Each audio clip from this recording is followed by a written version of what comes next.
ஆண்டுடைய நாமம் மையப்படுவதாக. பரலோக பிதாவே, இந்த வேளையிலும் இந்த வேதவாசி நிகழ்ச்சி எங்களுக்கு ஆசீர்வாதம் முடியுமே நோக்கி பார்க்குறோம். நம்முடைய கிருபை கூட இருக்கட்டும் ஆண்டவரே. பரிசுத்த ஆவியானவர் தொடர்ந்து தேவ சித்தம் வெளிப்பட உதவி செய்யுங்க, காத்து நடத்துங்க. தேவ நாமத்தை உயர்த்துகிறோம் ஆண்டவர். இந்த வேதவாசி நிகழ்ச்சி மூலம் அனைவரும் நன்மை பெற கர்த்தர் உதவி செய்யும்படி ஜெபிக்கிறோம். கர்த்தர் உதவி செய்யும் மக்கை மைமொண்டாட்டும் இயேசு கிறிஸ்து நாமத்தில் வேண்டிக் கொள்கிறோம் பிதாவே, ஆமென். அன்பினர்களே, இந்த வேதவாசின் முயற்சியை நீங்கள் அற்பமாக எண்ணாதீர்கள். இது உங்களுடைய வாழ்க்கையில் நன்மையை கொண்டு வரும். தொடர்ந்து ஆண்டவர் கிரீஷை எதுவாக இருக்கும். தேவனுக்கு மகிமை உண்டாகட்டும். இந்த நாளில் கூட நாம் வாசிக்க வேண்டிய வேத பகுதி ஏசாயா தீர்க்கதரிசியின் புத்தகம் 61ஆம் அதிகாரம். கர்த்தராகிய தேவனுடைய ஆவியானவர் என்மேல் இருக்கிறார். சிறுமைப்பட்டவர்களுக்கு சுவிசேஷத்தை அறிவிக்க கர்த்தர் என்னை அபிஷேகம் பண்ணினார். இருதயம் நொறுங்குண்டவர்களுக்கு காயம் கட்டுதலையும், சிறைப்பட்டவர்களுக்கு விடுதலையும், கட்டுண்டவர்களுக்கு கட்டவிழ்க்கதலையும் குறவும், கர்த்தருடைய அனுகிரக வருஷம் நம்முடைய தேவன் நீதியை சரிக்கட்டு நாளவும் குறவும், துயரப்பட்ட அனைவருக்கும் ஆறுதல் செய்யவும், சியோனிலே துயரப்பட்டவர்களை சீர்படுத்தும், அவர்களுக்கு சாம்பலுக்கு பதிலாக சிங்காரத்தையும், துயரத்துக்கு பதிலாக ஆனந்த தைலத்தையும், ஒடுங்கின ஆவிக்கு பதிலாக துதியின் உடையையும் கொடுக்கவும் அவர் என்னை அனுப்பினார். அவர்கள் கர்த்தர் தம்முடைய மகிமைக்கு என்ற நாட்டின நீதியின் விருட்சங்கள் எனப்படுவார்கள். அவர்கள் நெடுங்காலம் பாழாய் கிடந்தவைகளை கட்டி பூர்வத்தில் நிர்மூலமானவர்களை எடுப்பித்து தலைமுறை தலைமுறையாக இடிந்து கிடந்த பாழான பட்டணங்களை புதிதாய் கட்டுவார்கள். மறுஜாதியார் நின்று கொண்டு உங்களை மந்தைகளை மேய்த்து, அந்நிய புத்திரர் உங்கள் பண்ணையாட்களும் உங்களை திராட்சை தோட்டக்காரருமாய் இருப்பார்கள். நீங்களோ கர்த்தர் ஆசாரி என்று சொல்லப்படுவீர்கள். உங்களை நமது தேவனுடைய பணிவிடைக்காரர் என்பார்கள். நீங்கள் ஜாதிகளின் செல்வத்தை அனுபவித்து அவர்களின் மகிமையை கொண்டு மேன்மை பாராட்டுவீர்கள். உங்கள் வெட்கத்துக்கு பதிலாக இரட்டத்தனையாக பலன் வரும். லட்சைக்கு பதிலாக தாங்கள் பாகத்தில் சந்தோஷப்படுவார்கள். அது நிமித்தம் தாங்கள் தேசத்தில் இரட்டிப்பான சுதந்திரம் அடைவார்கள். நித்திய மகிழ்ச்சி அவர்களுக்கு உண்டாகும். கர்த்தராகிய நான் நியாயத்தை விரும்பி கொள்ளை பொருளினால் இடப்பட்ட தகன பலியை வெறுக்கிறேன். நான் அவர்களை கிரியைகளை உண்மையாக்கி அவர்களுடைய நித்திய உடன்படிக்கை பண்ணுவேன்.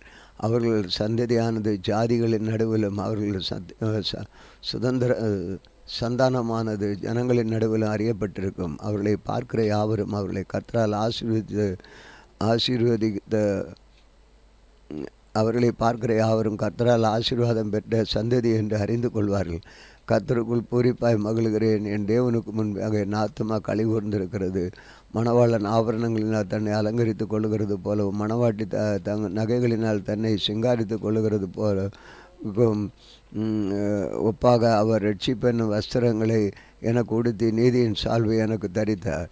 பூமி தன் பூண்டுகளை விளைவிப்பது போலவும், தோட்டம் தன் நெல் விதைக்கப்பட்டவைகளை முளைப்பது போலவும் கர்த்தராக ஆண்டவர் எல்லா ஜாதிகளுக்கு முன்பாக நீதியின் துதியை முளைக்க பண்ணினவார். அதிகாரம் 62. சியோன் நிமித்தமும் எருசலேம் நிமித்தமும் நான் மௌனமாயிராமலும், அது நீதி பிரகாசத்தை போலவும் அதன் ரட்சிப்பு எரிகிற தீவட்டி போலவும் வெளிப்படும் மட்டும் அமராமலும் இருப்பேன். ஜாதிகள் உன் நீதியும் சகல ராஜாக்களும் உன் மகிமையும் காண்பார்கள். கர்த்தருடைய வாய் சொல்லும் புதிய நாமத்தால் நீ அழைக்கப்படுவாய். நீ கர்த்தருடைய கையில் அலங்காரமான கிரீடம், உன் தேவனுடைய கரத்தில் ராஜ முடியுமாய் இருப்பாய். நீ இனி கைவிடப்பட்டவன் எனப்படாமல், உன் தேசம் இனி பாழான தேசம் எனப்படாமல், நீ எக்ஸிபா என்றும் உன் தேசம் பியூலா என்று சொல்லப்படும். கர்த்தர் உன்மேல் பிரியமாயிருக்கிற உன் தேசம் வாழ்க்கைப்படும். வாலிபன் தன்னின் கண்ணியை விவாகம் பண்ணுவது போல உன் மக்கள் உன்னை விவாகம் பண்ணுவார்கள். மணவாளன் மணவாட்டியின் மேல் மகிழ்ச்சியாக இருப்பது போல உன் தேவன் உன் மேல் மகிழ்ச்சியாக இருப்பார். எருசலேமே, உன் மதில்களின் மேல் பகல் முழுதும் ராம் முழுதும் ஒரு காலம் மௌனமாயிராத ஜாமக்காரரை கட்டளையிடுகிறேன். கர்த்தரை பிரஸ்தாபம் பண்ணுகிறது போல நீங்கள் அமெரிக்கையாக இருக்கலாகாது. அது எருசலேமை சிறப்படுத்தி பூமியில் அதை புகழ்ச்சியாகும் வரையிலும் அவரை அமர்ந்திருக்க விடாதிருங்கள். இனி நான் உன் தானியத்தை உன் சத்துருக்கள் ஆகாரமாக கொடேன். உன் பிரயாசத்தினால் ஆகிய உன் திராட்சரசத்தை அந்நிய புத்திரர் குடிப்பதும் இல்லை என்று கர்த்தர் தமது வலது கரத்தின் மேலும் தமது வல்லமையுள்ள புயத்தின் மேலும் ஆணையிட்டார். அதை சேர்ந்தவர்களே அதை புசித்து கர்த்தரை துதிப்பார்கள். அதை கூட்டி வைத்தவர்களே என் பரிசுத்த ஸ்தலத்தின் பிரகாரங்களில் அதை குடிப்பார்கள்.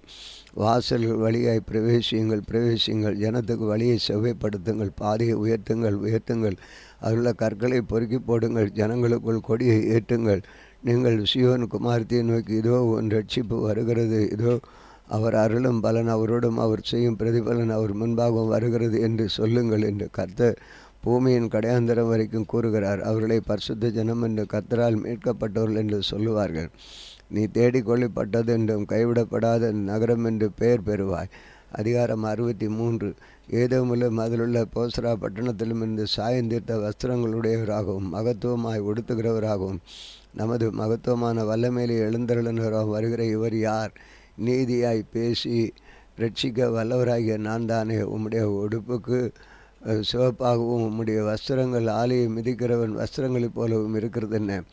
நான் ஒருவனாய் ஆலையை மிதித்தேன், ஜனங்கள் ஒருவனும் என்னோடு இருந்ததில்லை. நான் என் கோபத்தினால் அவர்களை மிதித்து என் உக்கிரகத்தில் அவர்களை நசுக்கி போட்டேன். அதனால் அவர்கள் இரத்தம் என் வஸ்திரங்களின் மேல் தெரித்தது. என் உடுப்பை எல்லாம் கரைப்படுத்தி கொண்டேன். நீதியை சரிக்கட்டினால் என் மனதில் இருந்தது. என்னுடையவைகளை மீட்கும் வருஷம் வந்தது. நான் பார்த்தேன், துணை செய்வார் ஒருவருமில்லை, தாங்குவார் ஒருவருமில்லை என்று ஆச்சரியப்பட்டேன். அப்பொழுது என் புயமே எனக்கு ரட்சிப்பாகி என் உக்கிரகமே என்னை தாங்கிட்டு, நான் என் கோபத்திலே ஜனங்களை மிதித்து என் உக்கிரகத்திலே அவர்களை வெறியாக்கி அவர்கள் சாரத்தை தரையில் இறங்க பண்ணினேன். கர்த்தர் எங்களுக்கு செய்தருளின எல்லாவற்றிற்காகவும் தக்கதாகவும் அவர் தம்முடைய இரக்கங்களின்படியே நம்முடைய திரளான தயவுகளின்படியே இஸ்ரவேல் வம்சத்தாருக்கு செய்த மகா நன்மைக்கு தக்கதாகவும் கர்த்தருடைய கிரியைகளையும் கர்த்தருடைய துதிகளையும் பிரஸ்தாபம் பண்ணுவேன். அவர்களின் ஜனத்தான் என்றும் அவர்கள் வஞ்சனை செய்யாதிருக்கும் பிள்ளைகள் என்றும் சொல்லி அவர்களுக்கு இரட்சகரானார். அவருடைய எல்லா நெருக்கத்திலும் அவர் நெருக்கப்பட்டார். அவருடைய சமூகத்தின் தூதனான் அவர்களை ரட்சித்தார். அவர் தமது அன்பு நிமித்தம் தமது பரிதாபத்தின் நிமித்தம் அவர்களை மீட்டு பூர்வ நாட்களெல்லாம் அவர்களை தூக்கி சுமந்து வந்தார். அவர்களோ கலகம் பண்ணி அவருடைய பரிசுத்த ஆவியை விசனப்படுத்தினார்கள். அதனால் அவர் அவர்களுக்கு சத்ருவாய் மாறி அவரே அவர்களுக்கு விரோதமாக யுத்தம் பண்ணினார். ஆகிலும் அவர் பூர்வ நாட்களையும் மோசேயும் தம்முடைய ஜனத்தையும் நினைவு கூர்ந்தார். ஆனாலும் அவர்களை தமது மந்தையின் மேய்ப்பனையும் சமுத்திரத்திலிருந்து ஏற பண்ணினவர் இப்பொழுது எங்கே? அவர்கள் நடுவிலே நம்முடைய பரிசுத்த ஆவியை இருக்க கட்டளையிட்டு மோசேயின் வலதுகை கொண்டு அவர்களை தமது மகிமையின் பிரயத்தினாலே நடத்தி தமக்கு நித்திய கீர்த்தியை உண்டாக்க அவர்களுக்கு முன்பாக தண்ணீரை பிளந்து ஒரு குதிரை வனாந்திர வெளியிலே நடக்கிறது போல அவர்கள் இடராதபடி அவர்களை ஆழங்களிலே நடக்க பண்ணினவர் எங்கே? கர்த்தருடைய ஆவியானவர் அவர்களை பள்ளத்தாக்கிலே போய் இறங்குகிற மிருக ஜீவன்களைப் போல இளைப்பார பண்ணினார். இப்படியே தேவரீர் உமக்கு மகிமையுள்ள கீர்த்தியை உண்டாக்கும்படி மகிமையான ஜனத்தை நடத்தினீர். தேவரீர் பரலோகத்திலிருந்து கண்ணோக்கி பரிசுத்தமும் மகிமையும் உள்ள உம்முடைய வாசஸ்தலத்திலிருந்து பாரும். உம்முடைய வைராக்கியமும் உம்முடைய வல்லமையும் எங்கே? உம்முடைய உள்ளத்தின் கொதிப்பையும் உம்முடைய மன உருக்கத்தையும் எனக்கு முன்பாக அடக்கி கொள்ளுகிறீரோ?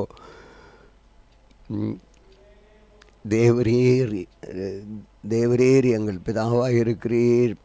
ஆபிரகாம் எங்களை அறியான், இஸ்ரவேலுக்கு நாங்கள் அறியப்பட்டவர்களும் அல்ல. கர்த்தாவே, நீர் எங்கள் பிதாவும் எங்கள் மீட்பருமாய் இருக்கிறீர். இது பூர்வ காலம் முதல் உம்முடைய நாமம். கர்த்தாவே, நீர் எங்களை உம்முடைய வழிகளை விட்டு தப்பி போக பண்ணி எங்கள் இருதயத்தை உமக்கு பயப்படாதிருக்க கடினப்படுத்துவானேன். உம்முடைய ஊழியக்கார நிமித்தம் உம்முடைய சுதந்திரமான கோத்திரங்களின் நிமித்தம் திரும்பி அருளும். பரிசுத்தமுள்ள உமது ஜனங்களின் கொஞ்ச காலம் மாத்திரம் அதை சுதந்திரித்தார்கள். எங்கள் சத்துருக்கள் உம்முடைய பரிசுத்த ஸ்தலத்தை மிதித்து போட்டார்கள். நாங்களோ உம்முடையவர்கள் அவர்களை ஒரு பொழுதும் நீர் ஆண்டதில்லை. அவர்களுக்கு உமது நாமம் தரிப்பிக்கப்பட்டதும் இல்லை. ஆம், வாசிக்க வேண்டிய வேத வாசித்தோம். நாம் ஜெபிப்போம். மகா கிருபை இறக்கம் நிறைந்த எங்கள் இயேசுவே,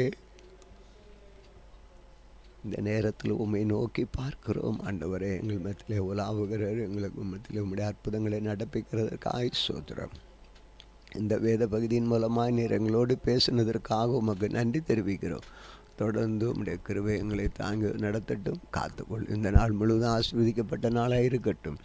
இயேசு கிறிஸ்துவின் நாமத்தில் வேண்டிக் கொள்கிறோம் பிதாவே, ஆமென், ஆமென்.